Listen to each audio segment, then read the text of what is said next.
And we are back, ladies and gentlemen, on the Wrestling is Bullshit podcast. I got my boy Ant, aka Heelsynergy from the Lights Out podcast here. How you doing today, Ant? Doing good, man. Thanks for having me. Yeah, man, thanks for coming on. We're gonna have a bit of a unique show today. We're talking about two separate entities of TKO. For those of you who don't know, TKO is the ownership of WWE. They also own UFC, which is who we will be talking about today. UFC 318. We are just days removed from it. And then we also have a working relationship that TKO facilitated, really, between WWE and TNA. I don't know. Is it fair to say that TKO is a big reason for WWE and TNA working together? What do you think, Ant? I mean, I like it. I just think that I don't like that TNA is getting the short end of the stick. I don't like that. Like you have all these NXT guys coming in and pretty much just like winning like some of the main titles. Like I know we'll get into JC and Trick later, but I just think that both. I don't know. I mean, I don't think that they should. I think Mike Santana shouldn't have gotten the win in that main event, and I think JC should have probably not lost to Masha. But that's again, we'll get to all that later. Yeah, I'm more so saying like with TKO having ownership of WWE, that being half of their ownership, UFC being the other half. Mm. Do you think that TKO is widely responsible for the partnership with TNA? Like, obviously, we know under previous ownership, WWE was not going to partner with anyone. It was going to be a cold day in hell when that happened under the previous ownership. And I don't know if this is even something that Triple H really wants. It's hard to tell.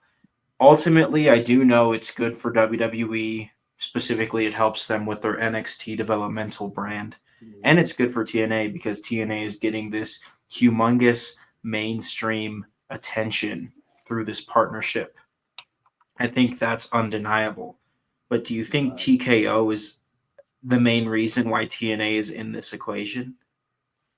I think so. I mean, I think it's a business at the end of the day. So I mean, like I think TKO could be responsible for some of this. I mean, Ari Emanuel, The Rock, like I think like TKO like is responsible for some of this. Like I think like it comes down to like business and like money. I think.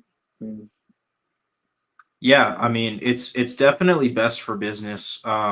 It's good for NXT, it's good for TNA, and it's all around making it more intriguing to fans. So I would definitely agree that it is the way to go here. Just a little curious, I don't know, just a little preamble before we get into this TNA yeah. Slammiversary pay-per-view results, the fallout of TNA Slammiversary. And you hinted at a big theme coming out of this show as we have even more NXT stars holding TNA gold. Yes, we do. Even a title change in the Moose and Leon Slater X Division Championship match. Mm. Congratulations to Leon Slater. Moose, you did a great job with the X Division title. It was some of my favorite stuff ever with that X Division belt in history. Even with all that going on, you had AJ Styles, who was a TNA guy, but has over the past 10 years really established himself as a WWE guy, coming out and giving Leon Slater the rub. So it really seems like any growing star or any big championship match is not to evade the presence of someone from the main roster in WWE or NXT. Whether Mhm. it's Trick Williams holding the TNA World Championship or AJ Styles coming out to give Leon Slater the big promo and the big rub after he wins the X Division Championship. I personally didn't mind any of it, but I will say we really do have to wait and see where this goes. I was saying that with John Cena turning heel, like everyone was super upset, but I was like, let's wait and see where this goes. we are a few months removed from that, and it's fair to say that the stuff with The Rock and Travis Scott hasn't gone anywhere. So I would say that I was wrong about that initial John Cena heel turn. Will I be wrong about saying let's wait and see where this goes when it comes to this TNA and WWE partnership unfairness? Wait, repeat that question again because you kind of were cutting out a little bit. My apologies. Are you able to hear me just fine? Yes, I can hear you. Okay, yeah. Where do you think this is going to go? Do you think this is going to go anywhere in terms of TNA having this big payoff and putting all their titles back on TNA stars? Or do you think this is just the very beginning? Do you think that NXT and WWE stars are going to continue to find themselves with TNA championships and find themselves within huge TNA moments? Will there be a payoff, is basically what I'm asking. I think there will be a payoff. Like, I think give it a few more months. I would say give it a few more months. Like, and then I think once like TNA starts finding their footing, I think like you'll have guys like you'll have somebody like Mike Santana or hell even like or Moose or Masha or even I don't want to say Tessa, but like you'll have like the top TNA like wrestlers get their titles back. I hope it's not like how like AEW did it, where like they did a colonization where they just took all the titles and just TNA Impact got nothing out of it. I hope that doesn't happen again. I think there will be a payoff, and I think just give it time. I do think they should have pulled the trigger last night, though. But I mean, that's not my call, though. Yeah, I gotta be honest, man. Like, I'm not holding my breath for any payoff with this, the way that I've been holding my breath for payoffs with other things. I was hoping for a payoff with the Rock storyline. I was hoping for other payoffs within WWE creatively, and we just Yeah, me haven't been too. seeing them. We haven't Yeah, been seeing them. I'm not going to lie. WWE is still doing a fantastic job, and they're going in the right direction, I'd say, for the most part, in terms they of the are. way that they are presenting themselves and doing things. However, I'm not giving them the I'm not giving them the benefit of the doubt in the way that I have been as of recent, as of the taking over of creative on Triple H's end, as of the beginning of the Paul Levesque era, if you will. I'm not giving WWE the benefit of the doubt anymore because while they haven't fumbled hard, they have made mistakes. And I can see their handling of the TNA situation as a humongous mistake. It seems like TNA ownership is happy to let these NXT wrestlers hold their championships and happy to become a part of the WWE ecosystem at the expense of TNA's identity. It's not a big deal. I know I'm making it dramatic. I know I'm making it sound like a humongous deal. I guess what I'm trying to get at here is I'm not willing to wait and see if WWE does right by TNA because I'll be honest with you, I think they're going to do what AEW did back in the day with Impact. I think they're going to take the talent, they're going to use the titles to sharpen up guys like Trick Williams, use the titles to sharpen up wrestlers like JC Jane, which is exactly what they're doing. And I really hope for a bright future in TNA. I think I get concerned when I see this just becoming another version of NXT. Yeah. I was really gonna interrupt you there. Mind if I interrupt you there? Sorry to cut you off. But yeah, like I've been seeing like a lot of like comments about like how this is like the NXT's like farm system, or like how this is just like another version of NXT. Like that's what it feels like right now.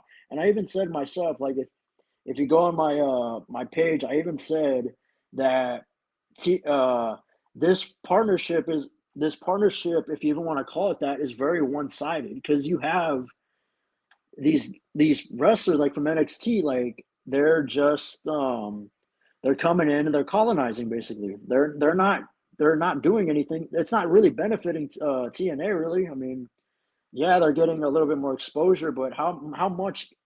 how much longer can that excuse work really? But that's I would agree with you good. 100%.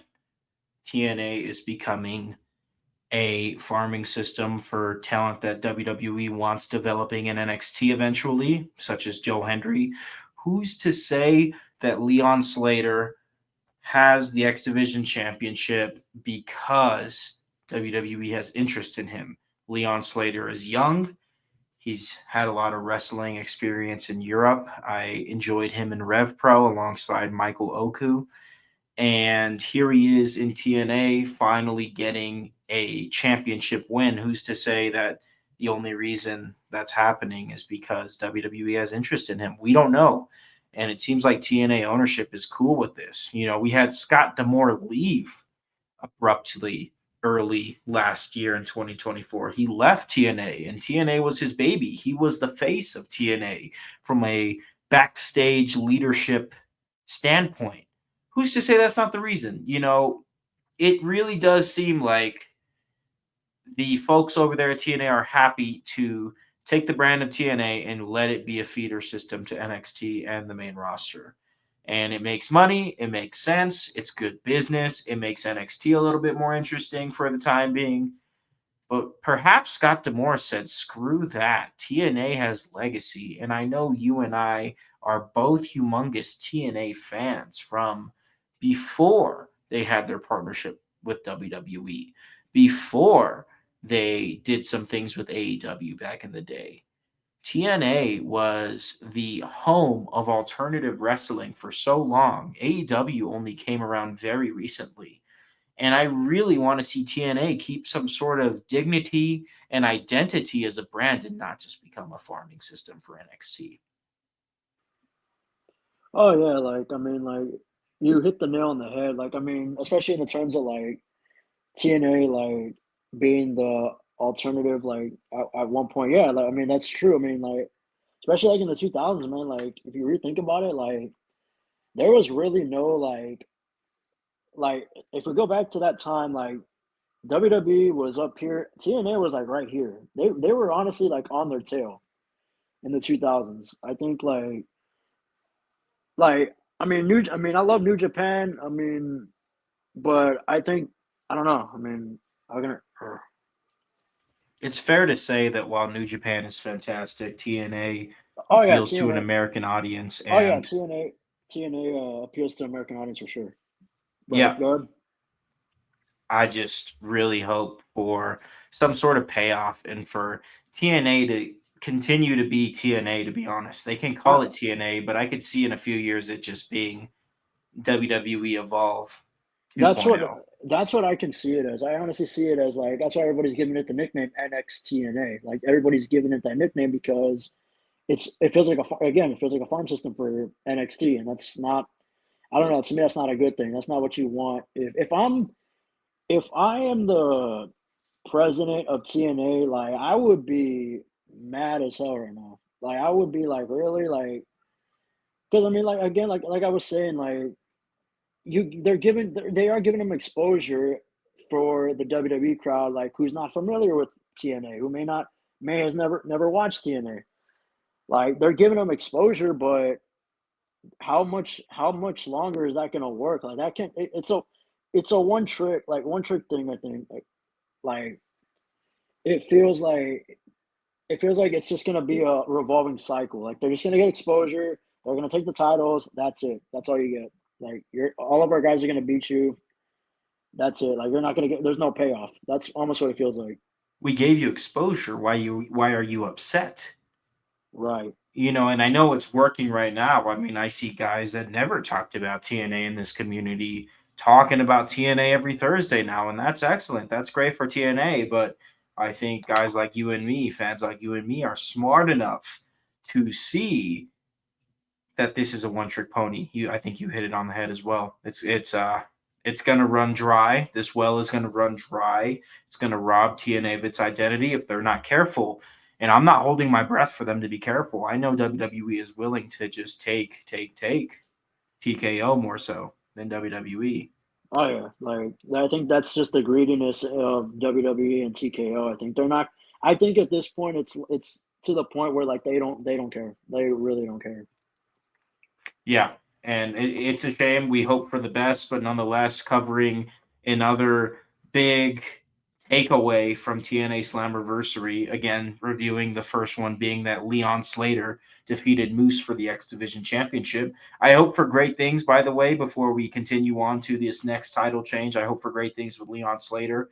Moose did his thing with that belt, and Leon Slater has big shoes to fill, but also has really good momentum going into his first championship in TNA wrestling. Our next title change came from a winner takes all match between NXT Women's Champion Jacy Jayne taking on TNA Knockouts World Champion Masha Slamovich. Now, you asked me who has much more momentum and who deserves to win here. It's Masha Slamovich. Masha Slamovich, I'm not too upset that Masha lost. Spoiler alert, I didn't set that up very well, but I think Masha Slamovich has been the righteous holder of the Knockouts World Championship after defeating Jordan Grace before Jordan Grace went over to NXT. And here we see Jacy Jayne, who didn't have that much momentum, to be honest with you, before winning the NXT Women's Championship a few months ago, taking out Masha Slamovich. And it really just, again, further proves our point of NXT getting the short end of the stick constantly with this partnership.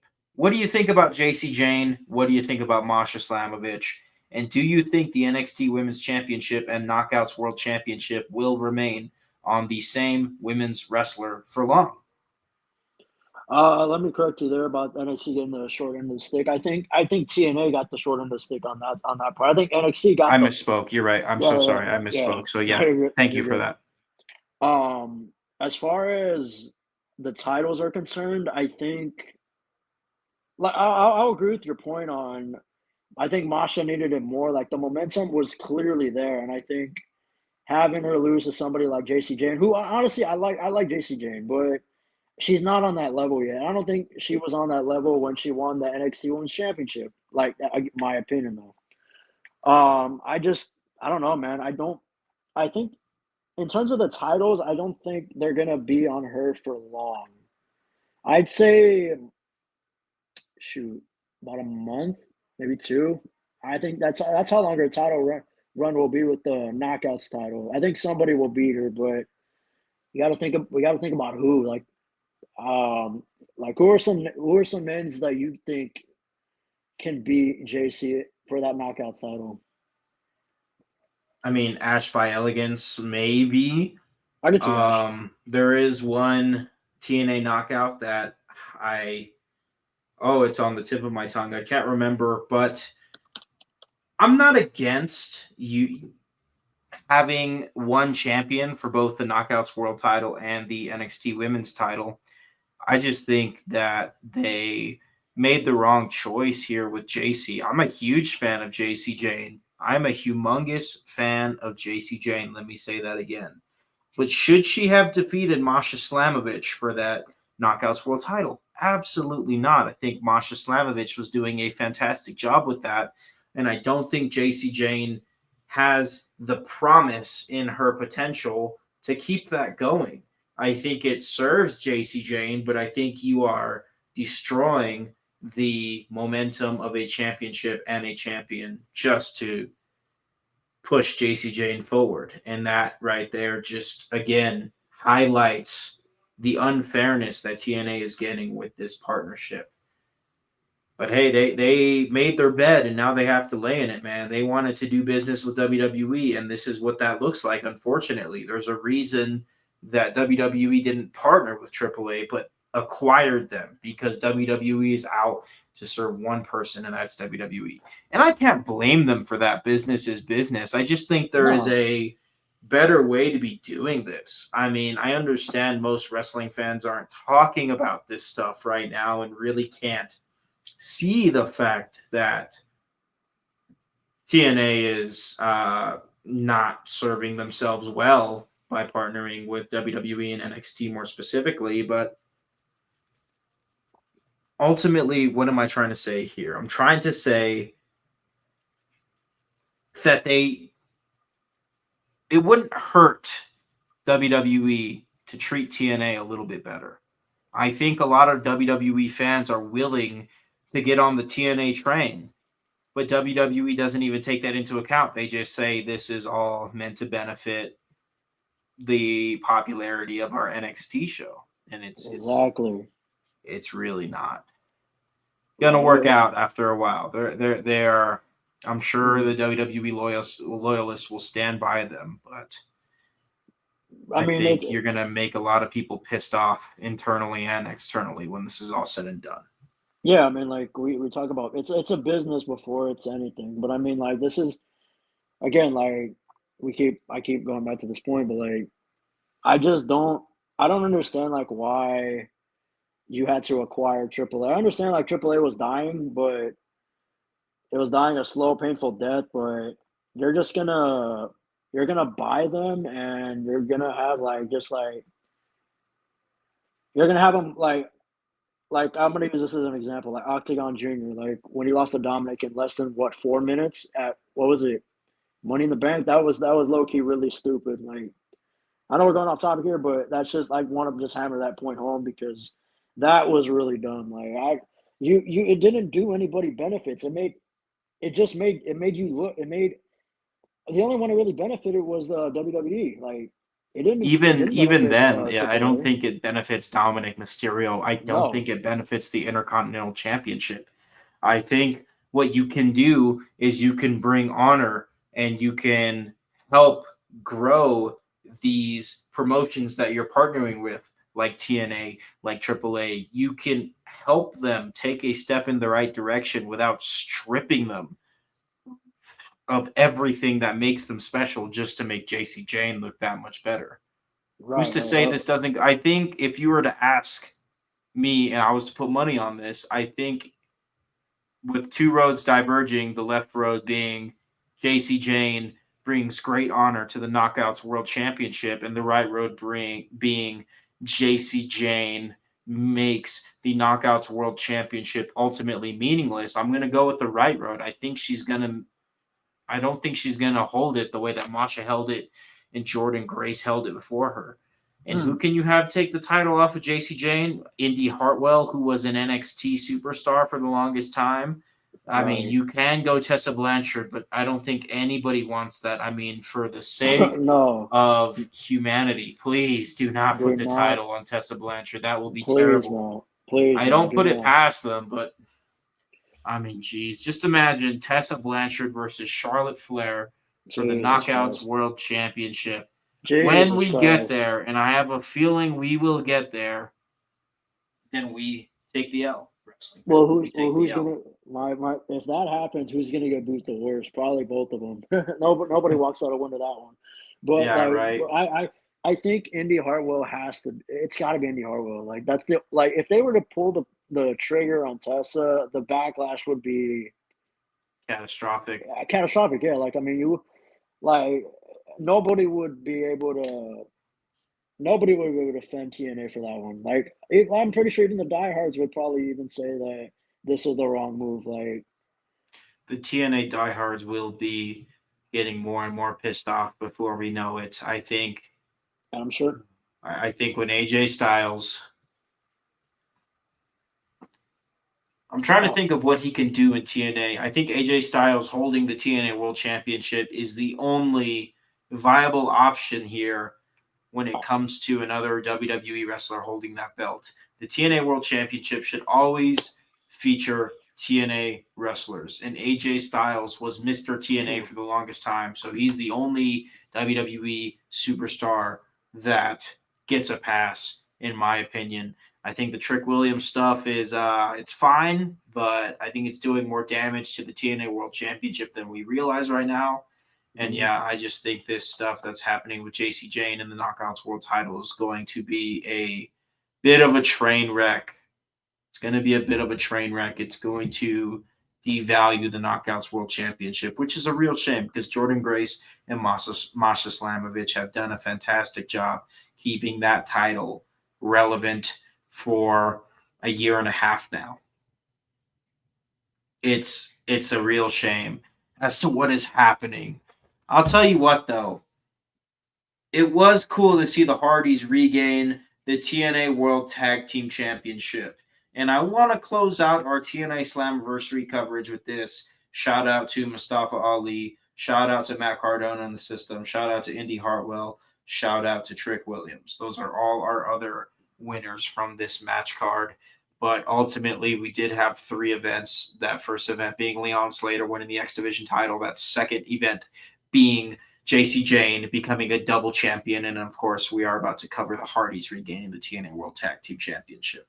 Anywho, the Hardys had their downs in WWE, had great success in WWE. But for every great success that the Hardys had in WWE, they also had a bit of a blunder. Let's be honest. And we can go ahead and also say that the Hardys didn't work well in AEW. I think that's also very, very fair to say. TNA is the home of the Hardys. TNA is the home of many that can't get it going in WWE and ultimately and unfortunately can't get it going in AEW. If you can't get it going in WWE or AEW, I don't think it means that you're a bad wrestler. I think it means that you belong elsewhere. And TNA, I guess you could say New Japan as well, those 2 places are usually the homes for those types of situations. And you and I are diehard fans of this sport, so we appreciate, we respect, and we love to see a wrestler go ahead and get their comeuppance in TNA or New Japan after struggling a bit in the mainstream scene of WWE and now AEW as of recent. What happens to these wrestlers that need a home like TNA? If TNA just becomes a feeder system and it no longer is able to highlight and facilitate a good career for guys like the Hardys, guys like Nick Nemeth. I feel like if TNA wasn't in partnership with WWE, Nick Nemeth would be a much bigger deal. Guys like Moose, let's talk. Yes, Moose is a great example. Guys like the Hardys, guys like Moose, guys like Steve Macklin, women like Jordan Grace, who have only recently gone to WWE, and then, of course, for 12 years, guys like the phenomenal AJ Styles before he went on to be a WWE superstar. Are we building stars if this becomes an NXT feeder system the way that TNA has been building stars for over 20 years? Like, is that happening anymore with the future direction of TNA? No, I don't think. I don't think it's building stars. I think it's more or less hurting stars. And I think I just AJ Styles. I mean, I think if it weren't for TNA and New Japan, if you were to go to WWE like into the year 2009, I guarantee you he would have gotten released real quick. They would have not known what the hell to do with him.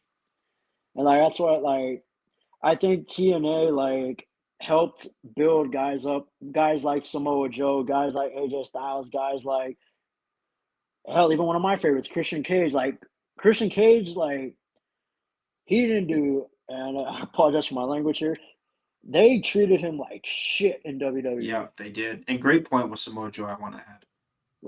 They treated him terribly. He only had the title for what, 7 days? That doesn't include that. I'm not counting the second reign as well. I mean, 2 months, I guess, or a month and a half. But either way, how does TNA build up Christian Cage more than WWE does? And I understand it might have been a Vince thing, and maybe I know Vince didn't like Christian, but I don't know, man. Christian Cage, AJ Styles, and all of them, if it weren't for TNA, they probably wouldn't be the stars that they are. Not in AEW, not in WWE, not in New Yeah, Japan. Anywhere, bro. That's why it pisses me off the fact that it feels like TNA is becoming a shell of itself, and they're becoming farm system for NXT or hell, right, even WWE if you want to throw that in there too. But right. yeah, You look at Joe Hendry getting basically a main roster rub, showing up in the Royal Rumble, showing up at WrestleMania. I think it's fine, and I think we can expect the humongous stars like Joe Hendry, like Jordan Grace, to end up going to WWE and having huge success on the main roster. I just think that this partnership has to be very careful because the TNA landscape for over 20 years has been a huge part of the delicate talent development ecosystem of the wrestling scene. And if we lose that, we're going to lose a lot of potential stars in the future, right? So you think about if WWE was in partnership with TNA back in 2007. Would Christian Cage have gone on to get the success that he has in AEW today? Would Samoa Joe have gone on to be an AEW world champion? Would AJ Styles go on to be an IWGP World Heavyweight Champion, leader of Bullet Club, and then, of course, a WWE champion as well? WWE legend at this point. Would all of that happen if TNA wasn't TNA? And now, with TNA slowly becoming less like themselves, I think it poses a great danger to the wrestling ecosystem from a talent standpoint long term. Nonetheless, guys, TNA Slammiversary was a solid show. I think it's fair for us fans who see this and don't bullshit you and don't give you the tribalistic bullshit. I think for us to come here and chop it up, say it like it is, it really highlights things that most wrestling fans aren't talking about. I get that it's a great time to be a wrestling fan, and I get that we have to stay positive, but we also have to highlight what is important. And that is important right now. TNA being TNA, which it is becoming less of, and that is a danger. Yeah, before we get to UFC 318, we'll talk about that in a second. I want to just vent this real quick, man. Like that main event was so disappointing. Like it shouldn't have. It felt like if it was 10 minutes, I think, right? I think that's how long that match was, but it felt like five. Like Yeah. it was so like it felt like if you were gonna pull the trigger on Mike Santana winning, that right there was your perfect time. Right in his home city, right? It was right there in front of you, and you let Trick Williams basically steal one.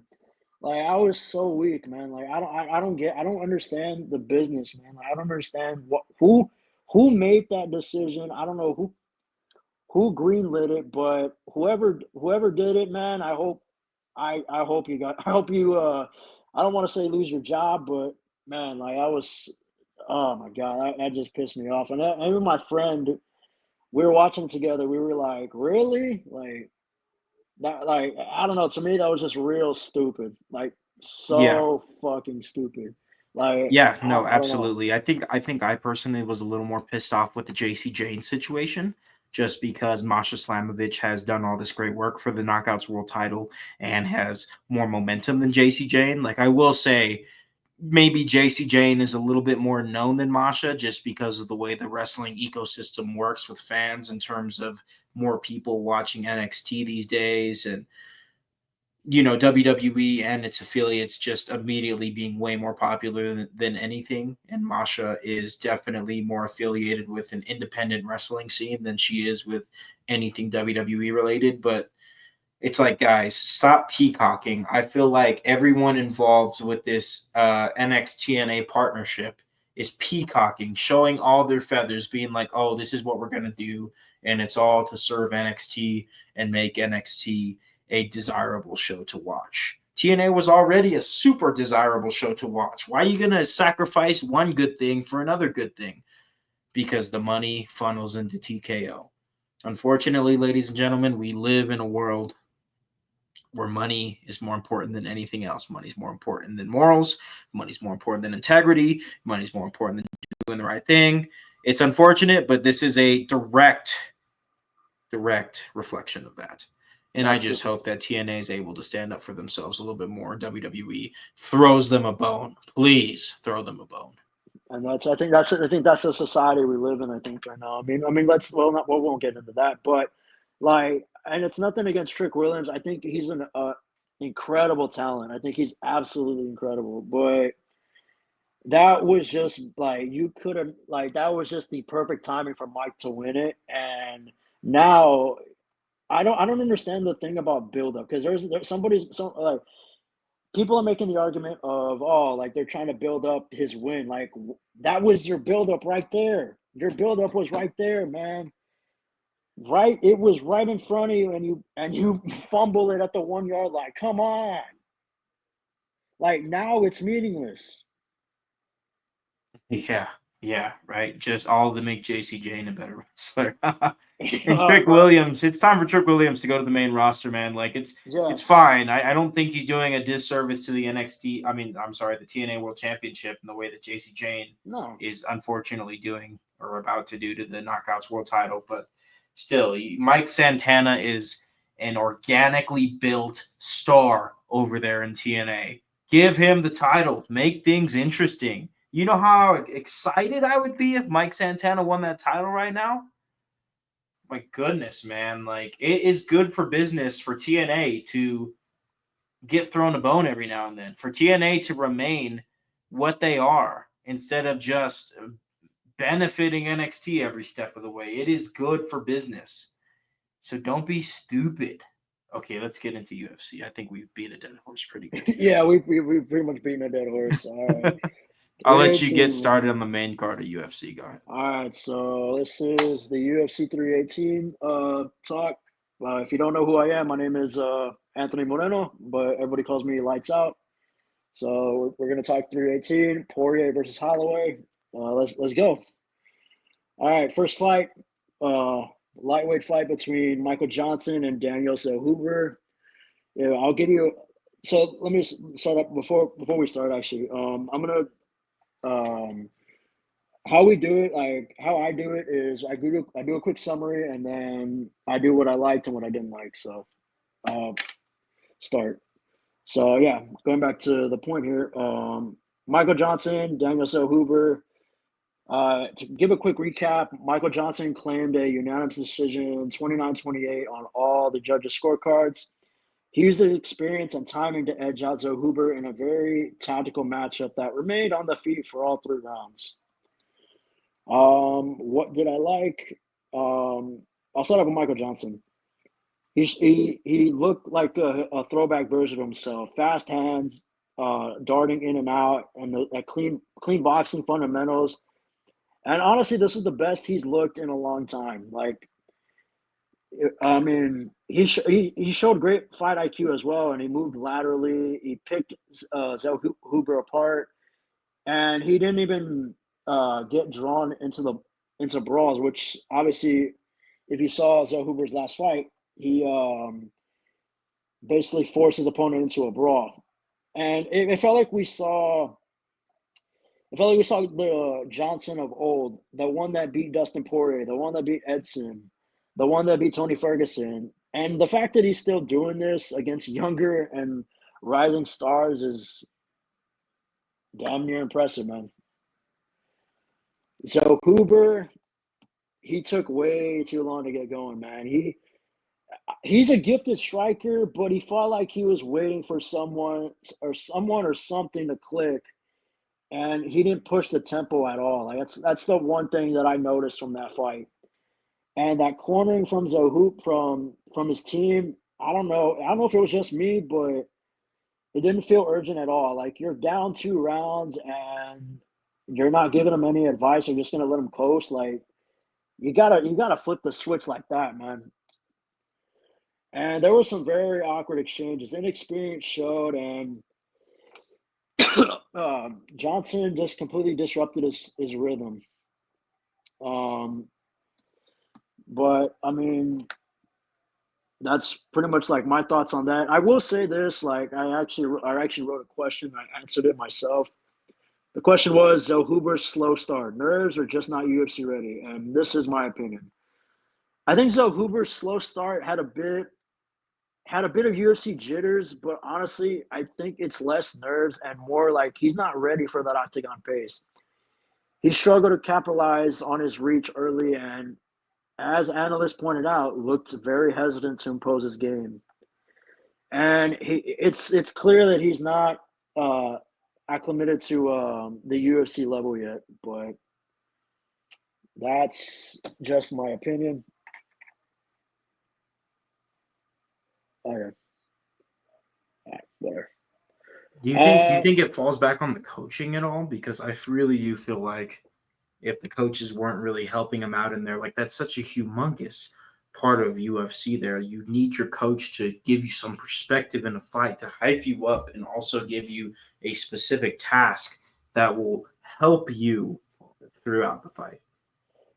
oh yeah, it definitely falls on the coaches. Like at the end of the day, like I think it definitely like it falls like on the coaches and it falls on the fighters. Like if your coach is not giving you the best advice, then you're basically fucked. Basically, you're screwed. Like you can't like that's why like I'm gonna go off topic here real quick. Like that's why we made fun of Ronda Rousey's coach when she fought Amanda Nunes. Like he was giving her like the stupidest advice. Like there was just some real dumb advice that we were getting. Like I think coaching is the most important thing in a fight, besides the fighting itself. Because I mean, if you're getting like not good, not getting good advice, then you're not gonna win, man. At the end of the day, unless you know what the hell you're doing.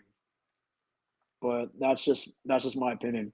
I hope that answered your question, Matt. Absolutely, man. That holistically answers my question. Let's get into this next fight, man. All right, Patricio Pitbull versus Dan Ige, featherweight bout.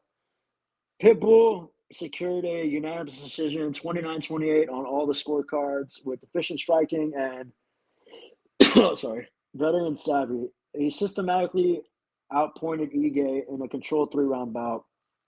I'm gonna focus on what I like from both these guys. Pitbull's defensive instincts. He rarely got hit flush, and he relied on well-timed counters and veteran clinch work to frustrate Ige. Which honestly, that worked in his favor. If he didn't do that, like I guarantee you probably would have either got knocked out or he probably would have lost to Ige. But speaking of Dan Ige, we saw a lot of grit from him. He didn't fold under tricky situations.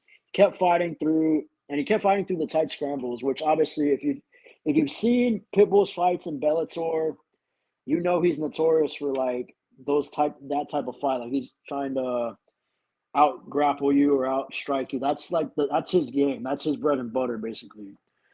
And finally, moments of high level chess.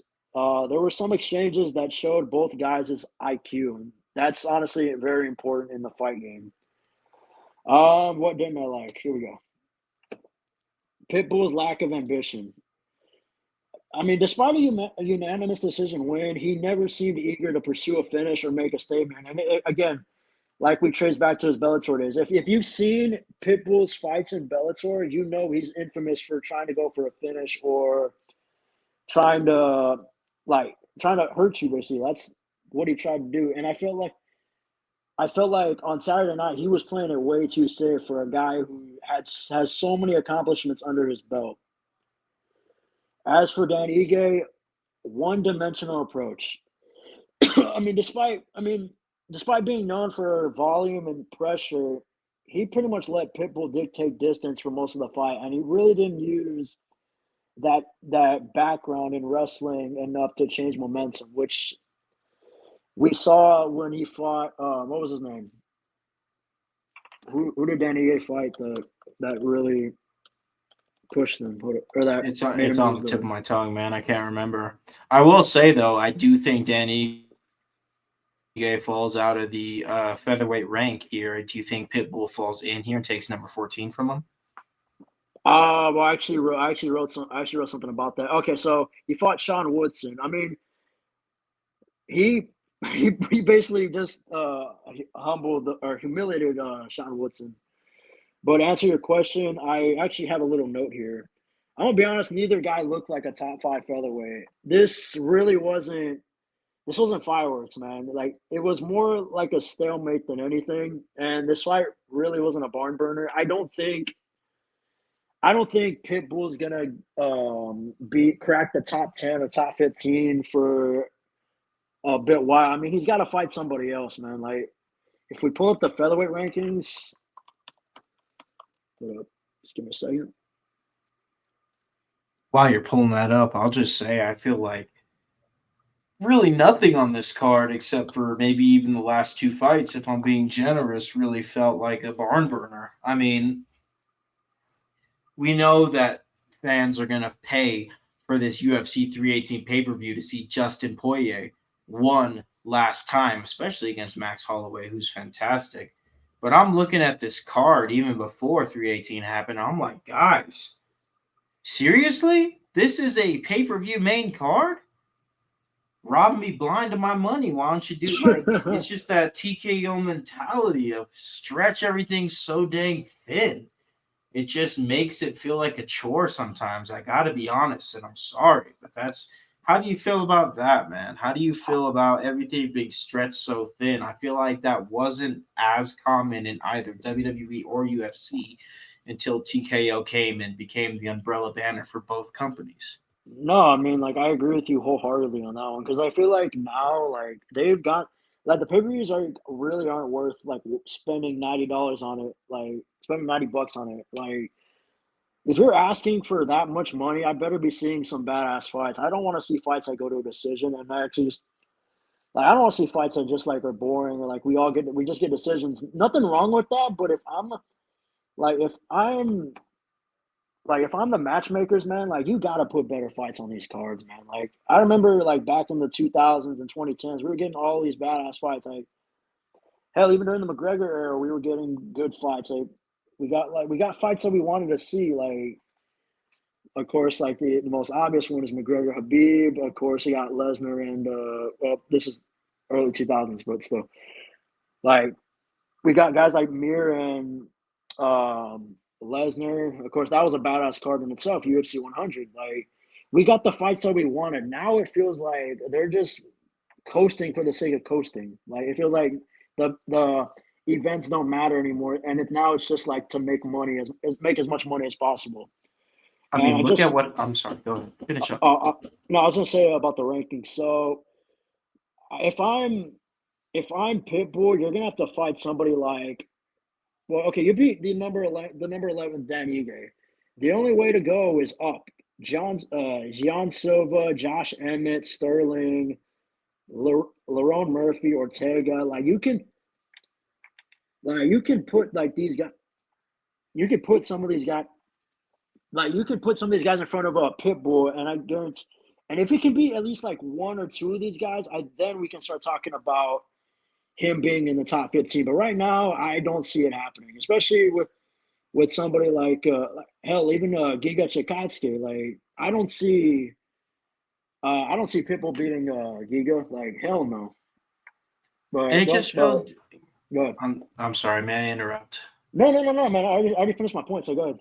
Perfect. Yeah, it just feels like we're getting less and less of those fights that really tell us something about the top 10 and top 15 rankings of each weight class here. I mean, we look at what happened with boxing. Look at where boxing is at now. And if you're an OG and you're listening, or and if you, I'm sure pretty sure you have a good idea with boxing. I know how much of a combat sports fan you are. Yes. Look at where boxing was, look at where it is now. How do you think boxing got from where it was to where it is, which was a slippery slope, which was a twist down the toilet, if you ask me? Boxing has become unfortunately irrelevant. I mean, Manny Pacquiao just fought last weekend, and we're talking about UFC. That just goes to show you how far boxing has fallen. But they've fallen because they started coasting for the sake of coasting, to your point. Mm-hmm. And I see the UFC making the same mistakes. I see WWE doing this, but I think WWE has the creative freedom, potential even to be able to get away with it more than the UFC can. The UFC is about the octagon. It's about putting fights together that matter. And Right. while we still do see this happen, it's becoming even more and more of a novelty. And let me tell you, that might as well be quoted on the tombstone of boxing's popularity. Because if this keeps going on with UFC, man, it is going to fall from grace. Not quickly, but slowly over time. Oh yeah, like I agree with you fully on that one. Like especially let's dissect this real quick and then we'll move on. I think boxing is pretty much like died a slow death. Like, I mean, I think the nail in the coffin. I mean, we can argue Canelo and Crawford is still going to be a big fight no matter what. But I feel like the final nail in the coffin was the fact that Jake Paul fought fucking Mike Tyson. That was so like, why? Like, why did that have to happen? Like, why would you even entertain that? Like, and I understand, like, we're getting good fights out of boxing. We're getting like guys like Usyk. We're getting great fighters like Usyk, fucking Canelo, Crawford, Bam Rodriguez. Um, what's the other dude's name from here? I just feel like Barrios. it's Like, too little, too late with boxing. Like, yes, I am excited for Canelo and Crawford. I am excited for Inoue from I know, Japan. I always watch his yeah, fights. He's very entertaining to watch. And Usyk, of course, who has collected all four heavyweight belts. But nobody's talking about Usyk. They're talking about the Paul brothers. They're talking about Mike Tyson showing his bare ass on Netflix. I mean, UFC's got to be really careful here. I think they got yeah, some wiggle room. They absolutely have wiggle room, but they better not be. They better and not let it go to their heads and too and much I because think UFC has been great. I'll let you go. Go ahead. and I think the fact that like, dude, like sponsorship overload is what's killing UFC, man. Like the fact I don't want to hear about Power Slap and fucking whatever the hell Dana White's doing now, like in his spare time. Like I came to watch, I came to watch Ultimate Fighting, bro. Like I didn't come to watch Power Slap and hear that for a few hours. Like, come on, man. Like Right. they've Same like with pro wrestling, man. Like that, all those advertisements in between every sponsorship match, like overload. crazy, man. It's too much. It's a Yeah, 2 hour man. show that's stretched to 3.5 hours. And I could say the Yeah, same for UFC. I think UFC is a 3 hour show that's almost stretched to 4 hours every pay per yeah. view, three and That a card half did hours. And that. those that it's sacred time that the fans are spending watching. And the ads just really do too much. So I love that point that you made there about the over advertisement. It's another it's good. It really takes the fun away. I understand that the world revolves around money, but goodness gracious, man, I feel like the fun is being stripped from UFC, and WWE runs their shows the exact same way. And let me drive this point home, and then we'll keep continuing. I don't want to take any more of your time, but let me drive this point home real quick. And this is more for the the hardworking man, real quick. The fact that the pay-per-views are $90, and the fact that they're wanting to charge us hundreds, if not thousands of dollars to go to these for just to see fights that are like, man, did I really want to see that fight? Like it's ridiculous, man. Like the fact that they're charging, I don't remember what the ticket price was, but they're charging like I think 1,000 something for like just for like nosebleeds. Like, come on, man. Like, like God rest my uncle, man. He got to see a lot of UFC cards. He said the tickets were like 100 something bucks. Like, like what happened to the sport I love? What happened to the sport like we all love? Like, why are you charging this much money for fights that we don't know the outcomes of, and who knows? Some of the main event could probably suck ass. Like, and we'll all walk home pissed off while Dana White and the rest of the board laughs all the way to the bank because you got all that money, man. Like, I don't know, man. Just ticket prices, man, are absolutely ridiculous. And this goes for WWE as well, but we won't get into that. From UFC standpoint, at the least you could do is put together a pay-per-view worthy card. I feel like we haven't been getting that at all. I feel like the last two fights will be very much worth the pay-per-view, of course, because they're championship fights or what have you. But man, there was a time even recently where every fight on the UFC card was majoritively ranked versus ranked fights. I'm not saying give us a title fight on every, this isn't WWE. UFC is very No, different. But what is there? One ranked versus ranked fight outside of Holloway versus Poirier on this UFC 318 card? Like, come on, give me a break. Give me one more at least. right. All right, moving on. All right, Kevin. All right, so we got another welterweight bout. Kevin Holland versus Daniel Rodriguez. Rodriguez took took home a unanimous decision, 29-28. No surprise. After a back-and-forth battle, and he nearly finished Holland early, and he fended off a late comeback, which was actually honestly really cool. That was actually insane. The fact that he fended off a late comeback from Holland like that, and he he stuck the landing in a gritty 3 rounder. Man, that was awesome.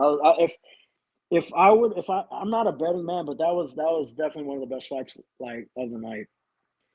Um, but let's go to what I liked. This is for Rodriguez. Rodriguez looked dialed in, man. He seized the upset with the pair of knockdowns, and he proved he's still dangerous. And he's not just a filler, man. He's not a filler opponent. And there was some real aggression and grit from him. He wasn't scared. He wasn't intimidated by Holland's antics. Of course, Holland's notorious for talking a big game and doing all that. But D-Rod, man, just bit down on the mouthpiece and went straight to work. And let me say this about Kevin Holland. Here's what I liked. We actually got to see Holland face some adversity. He was forced to switch things up and fight in the pocket, which we haven't seen from him in a long time. Now we'll move on to what I didn't like. Holland seemed very flat, which was very odd. He never found his rhythm, never found his groove, and I don't know if it was because of a lack of motivation or just had a bad night, but the usual big mouth was missing. I don't know if he left the building or what, man, but I don't know what happened there. And this is third, just my opinion. The third round in particular, the fight fizzled instead of exploding, and Holland needed a finish, and I don't understand why he didn't take any risks. Like this is a fight, dude. Like you can't play it safe all the time. Like you came to win, didn't you? That's my opinion on that fight. Now we're going to the last to the co-main events. Co-main events, yes, sir. Paulo Costa. Yeah, go ahead. Sorry. No, go ahead. Say what you're gonna say. Not too much I have to say here, man. I was just gonna back you up, give you some time to get some water or something, man. We have Paulo Costa going up against who? Roman Kopylov. I think that's what I'm saying, right? Yep. No, wanted to make sure because watching the show, I was like, okay, I gotta make sure I said it right. But yeah, man, I trust you more than I trust myself with that sort of thing. Tell us how you feel about that. All right, let's go. Let's do it. Paulo Costa versus Roman Kopylov, middleweight co-main event. All right, let's start with a summary. Oh man, sorry, my voice is like real messed up a little bit. Paulo Costa earned a clear unanimous decision, 30-27, 30-27, 29-28, by imposing his strength and striking power. And he returned to form with crisp body shots and octagon control. And let me start off with the positives for Costa first. I have two here. Costa fought with discipline for once. He measured his pressure, hard early knockdowns, and he didn't gas his way into trouble, which if you've seen any of Paulo's fights recently, that's what did him in. He gassed himself way too early. And he read Kopylov's approach early. He mixed up body shots and attacked his legs. And honestly, this was easily Costa's most complete outing since arguably the Romero fight. Or hell, we can even throw in the Adesanya fight in there. But let me pass up the mic to Matt real quick. I just want to get your opinion real quick, brother, on Costa. I think he suffered a few losses here. He's always been an imposing figure in the fighting community, and he's definitely taken a few L's as of recent. But he's sitting at a 15-4 record now, getting the win and getting back on track here. We'll see what the future holds for Costa. I mean, it's hard to say with this middleweight class, as you have Strickland, you have Duplessis, who we'll see fighting next, and I'm sure we'll get into just a little bit before we get out of here. But where does Costa land? Does he find himself back in the top 5? We'll see, man. He's not too old. I think it's possible, but is it probable? honestly, from his showing in this fight, I think he has shown growth and he has shown newfound strength in what was once his weakness, to your point of him gassing out, to your point of him lunging way too much in the first couple of rounds in his fights. It looks like he is definitely fighting a more complete fight. And as long as he could carry that on, I think he could find himself back in serious contention. We'll see how it goes, though, man. This is the UFC. People fall off, people have second wins.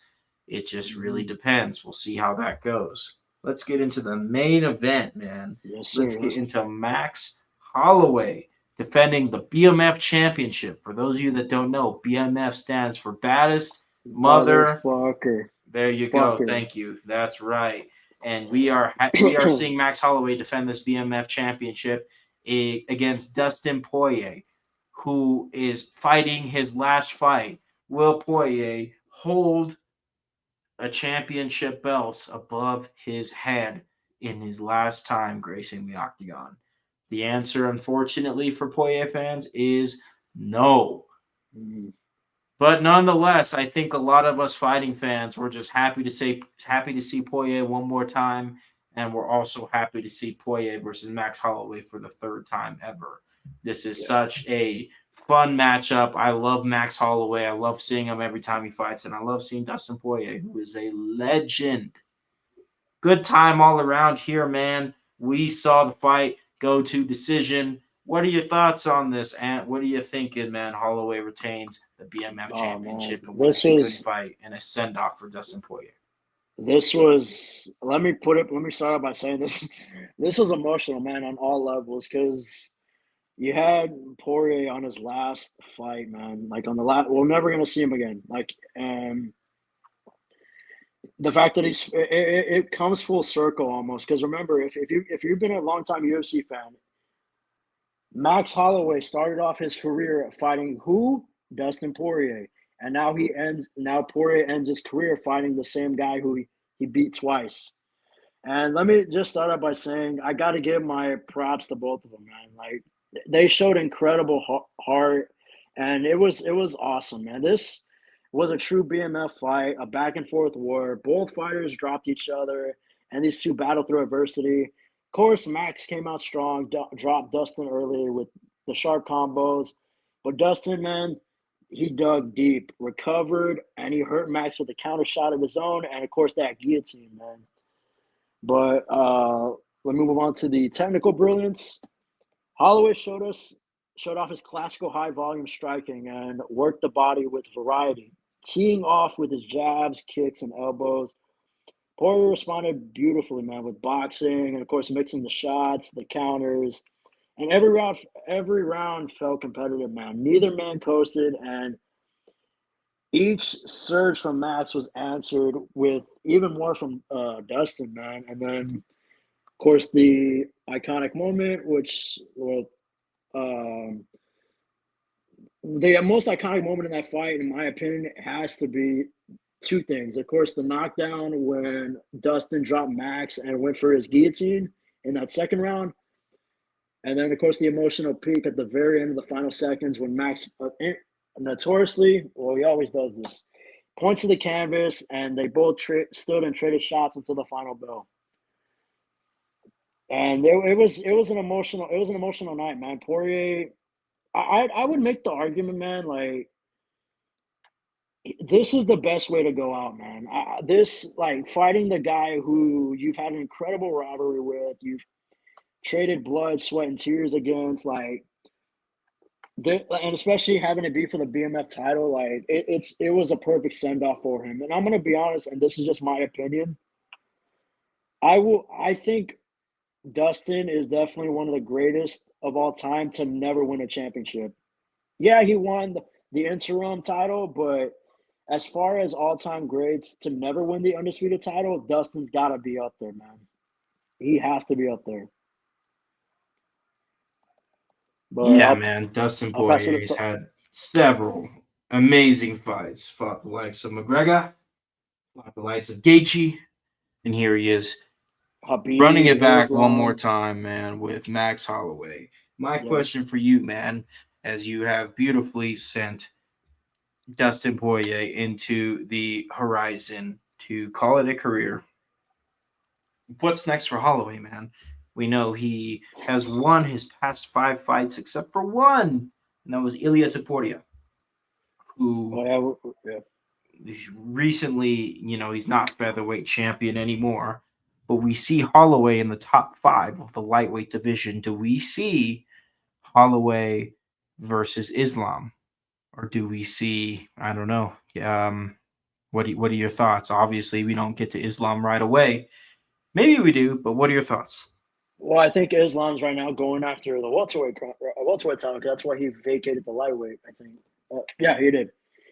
But as for Max, man, like I don't, because apparently he called out Who's going support. welterweight? Who's going welterweight? I believe it's Islam. I think that's why he vacated the lightweight title because Oh he my moved up to gosh, I didn't welterweight. even know this. See, I didn't know Islam vacated the lightweight. So then, Yeah, he I did. mean, it makes sense to give Holloway that fight then. I think just from a mere star power standpoint, I mean, I know true UFC fans don't want to hear me saying things like that. That's much more of a wrestling thing, but it's true. I do think we won't be surprised if Holloway ends up fighting for the vacant lightweight championship as a top 5. Well, yeah, Topuria is the champion right now. He actually just defeated Charles Oliveira for the vacant title at last month at Oh, 317. right. Tuporia went up one and took Topuria. the lightweight. Okay, yeah, that's right. I mean, do we excuse me, UFC diehard fans? It was I know Tuporia went up one. I didn't realize that that meant that Islam is also going up one for the welterweight, which would make perfect sense. I think the welterweight could use a guy like Islam Makachev right now, the welterweight class. Um, Tell me though, do you think we run it back between Tuportia and Max Holloway? Is that something you want to see, even if Holloway fights one more person in the top 5? Are you looking forward to that, or what are you thinking? if we're talking if we're talking fights, man, like I think that would probably be the fight to make. But I mean, I would want to see another fight between Justin Gaethje and Max Holloway. That'd be a dope fight. Or hell, throw Patty Pimblett in there. I don't know. Hell, even though rising star Benoit Saint Denis, like who just beat Kyle. Hopefully, I'm saying this right. Propeller. Yeah, I I don't know how to mean, say that dude's name. wow. At I mean, you're 315. throwing some names out here, and I'm just realizing that this lightweight division, which has been in a chokehold literally through Islam Makachev, is now beginning to flourish and get very exciting with Tuporti at the top, who's a very entertaining fighter. Nothing against Makachev, but I'm just saying this lightweight division, now that Makachev has moved up, and then also having um, Tuportia move up into it is becoming very exciting, man. You got Holloway with that BMF belt. You got Patty the Batty. I mean, Yeah. you got Justin Gaethje, who is all reliable, if you will. I mean, now that Dustin Poirier has retired, you could say he's the modern day Dustin Poirier. I mean, that's a hot take because they've had plenty of fights, but nonetheless, man, this is Yeah. getting exciting here with the lightweight division. It is. We And are this was once in a chokehold, an actual chokehold from Islam oh yeah. Makhachev, and now Oh yeah. now we got some boxers, man. Now we got some guys that are gonna punch each other in the face. That's fantastic, and But, we got a bit of a journey for Islam to go and get that belt. I mean, that's fun, man. That gets me excited for the future of these UFC shows. That oh absolutely yeah. does it for me. Yeah. And like if you really think about it, like really think about this, like Habib and Islam have had that division in a chokehold for like the last couple of years, especially Habib. Like Islam was just his successor, and granted, Islam's done a great job holding his own too. But I think in terms of Max Holloway, bro, I don't think he should fight Taporia for like right now. Like, I mean, I think he said like, because if during the post fight interview, he said, "Oh, I might fight Taporia. Let me fight Taporia." Like, I don't think the time is right yet, man. I think fight just fight Gaethje, fight maybe go again with Oliveira, or hell, even go with fight Arman Tasuki, and if you Yeah, can get if they can do that one, like yeah. you I can. mean, yeah, you could absolutely use Holloway in the BMF championship to feature some of these fighters that are about one fight away from going after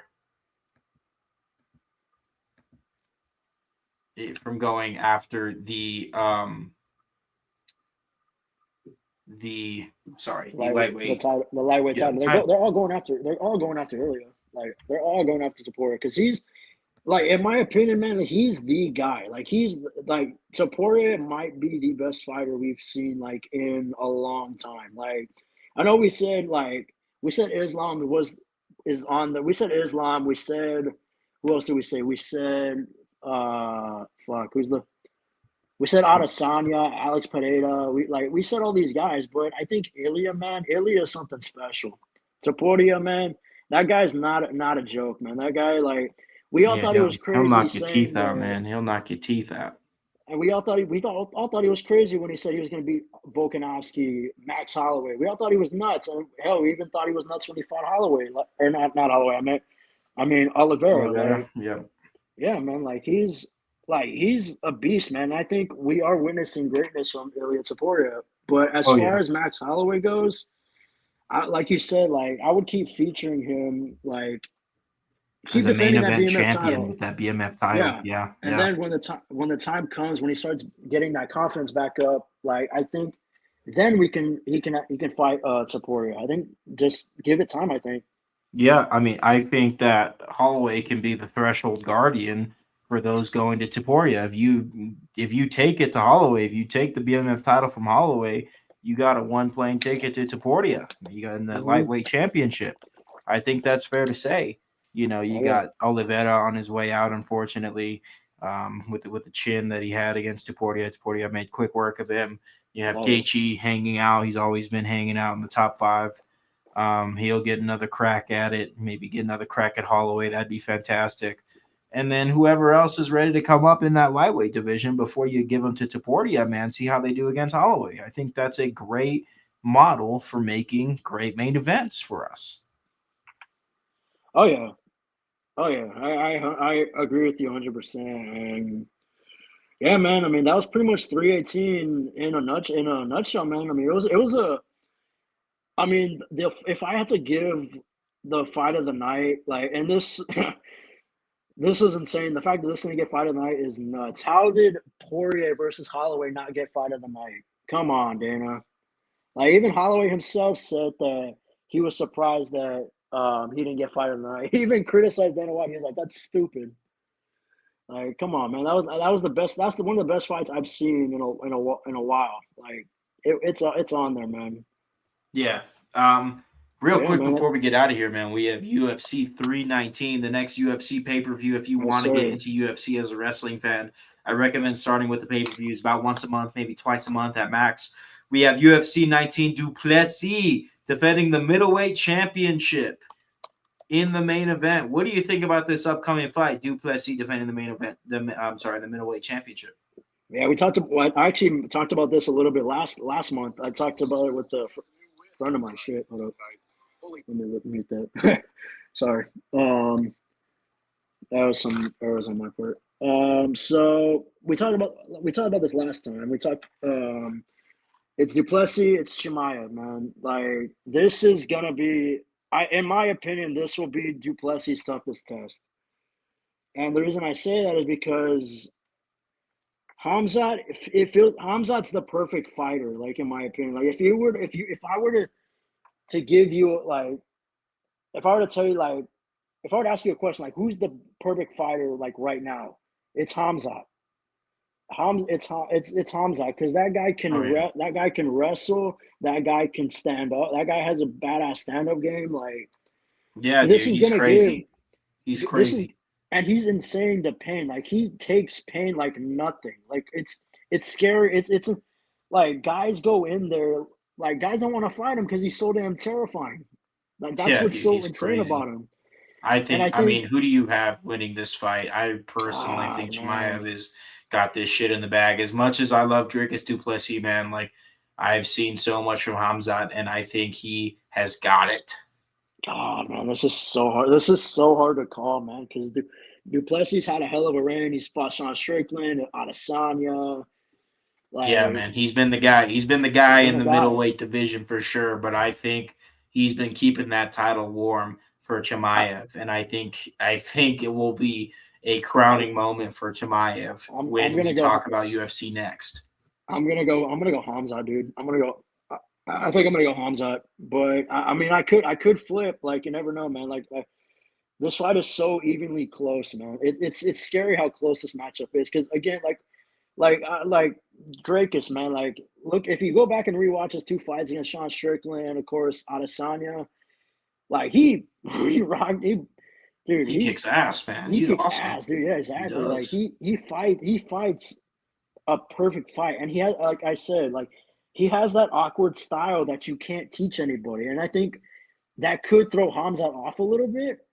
But I think if I'm a betting man right now, and don't take my word for this, I'm going Hamzat, dude. I'm going Hamzat Shemaev Yeah, I'm with by you decision 100%, man. or submission. But that's how I'm taking it. I mean, of course, we also got some good fights too. We got Jessica Andrade and Lupita Godinez, Kai Asakara versus Tim Elliott, Cannonier versus Michael Page, and of course Jeff Neal versus Carlos Pratis, one the fighting nerds, man.